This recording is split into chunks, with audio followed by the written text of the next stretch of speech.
এই যে কেবল আঘাটা গরু এক ঘাটেতে উঠে আর এক ঘাটে এসে একটা মাছ বাঁধাইছে।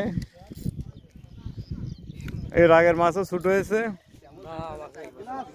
ছুটিল না।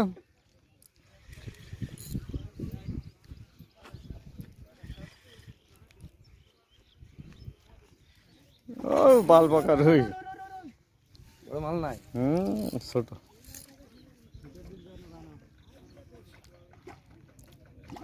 বড় মাল, বড় মাল।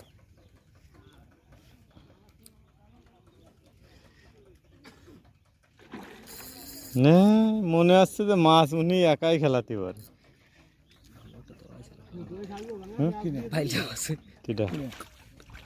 আর একটা শুনি মারতে উগ্ধ করে। বাবু ভাই, ইফটিজিং সুদা বানা আমাকে সাথে বাবু। আমরা আসলে নিউ মানুষ, আমাকে শিয়াই না।